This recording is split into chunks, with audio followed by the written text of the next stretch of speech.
Hey everyone, Wesley Days here. Thank you so much for joining us on this Friday morning. Thank you for ending your week off with us. We have a lot to get to today, so I'm not going to waste any time. We're going to start though, as you saw when I was rolling in here just a few minutes ago.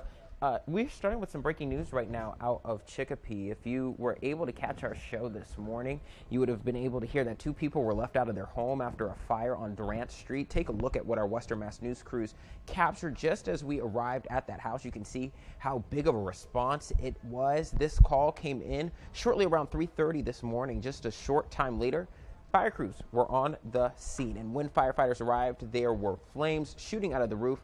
One first responder was injured in the incident. They were taken to the hospital.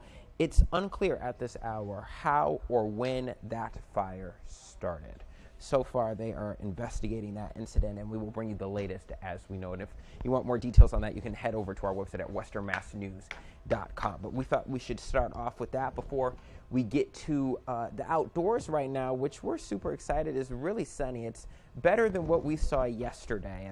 After the storms and the rain, the flooding, down trees, down power lines, so many different things happening in our area over the last few hours. It's still a first alert date here for us. Those are one of the things that these 2 days will have in common. The only thing, thankfully, that these 2 days will have in common. Now you can see there's not many clouds in sight overlooking our Monarch Cam right now. You can see that there are very, very few clouds, and it's a beautiful blue, sunny summer day. It's going to be one of the hottest of this month right now. The temperatures are going to reach the mid 90s. And by the way, I did mention that it is a first alert weather day for us here because of the heat. And make sure that you're drinking a lot of fluids and being safe out there. Wear light colored clothing so that you don't overheat in black or dark colored clothing, just to make sure that you're safe. We want to make sure that you keep cool during all of this hot weather. There is a heat advisory out right now. And if you want to check up on Dan or Don's latest forecast during our noon show, you can catch that at noon on Western Mass News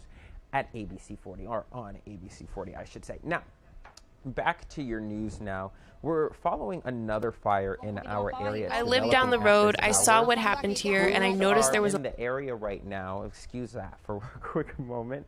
Crews in Springfield responding to a two-alarm fire on State Street last night. The fire was caused by a lightning strike from that first alert weather day that we were just talking about. The building that was hit is part of the American International College campus.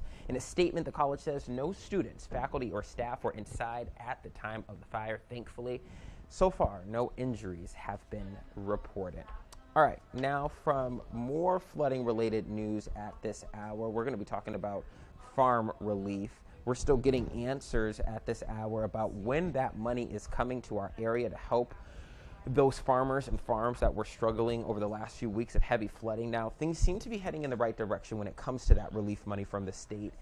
Right now, the funding is totaled at about $20 million, and it's all interest-free, by the way. It was announced earlier this week in Hatfield by State Senator Joe Comerford and State Senate President Karen Spilka. The money was added to the Commonwealth supplemental budget for fiscal year 2023. It would go directly to both farms and farmers affected by extreme weather disasters this year alone. That really tells you all that you need to know about what we've been suffering through this summer. The flooding we all witnessed over the past 2 weeks have left damaged machinery and ruined crops for either the rest of the summer and even beyond. Senator Comerford, who tells us a deal will be reached with the State House of Representatives in the coming days. So we'll keep you updated on that as we continue to know more. Now, to some more developing news at this hour in a national sense. It's more charges for former President Donald Trump. Let's break it down. Trump faces an additional charge of willfully retaining national defense information. He faces 32 of those charges already. The indictment states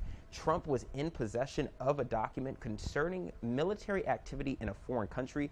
He's also charged with 2 additional counts of obstruction of justice for allegedly protesting security camera footage of Mar-a-Lago workers moving classified documents to be deleted from the system. By the way, one of those workers, Carlos de Oliveira, has also been charged in this case. Now, Trump is already hitting back on this latest indictment, calling it, quote, election interference at the highest level, but it's not stopping the former president from hitting the roads at this hour. He's still on the campaign trail. He's with other Republican candidates in Iowa, ready to sway voters to his corner ahead of their caucus very, very soon.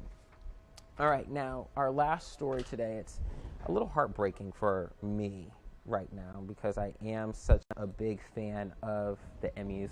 And for all of the TV fans out there, I was waiting for Succession to win all the Emmys in the world this year after Shiv and Roman and Kendall and all of those great people ended their show, but it's going to have to wait a little bit longer. That's because the 75th Primetime Emmy Awards have been postponed as strikes by Hollywood writers and actors continue. Now, that's according to a report from Variety magazine on Thursday. The award show had been scheduled to air on Fox on September 18th. Now, event vendors have reportedly been told the ceremony will not air on that date.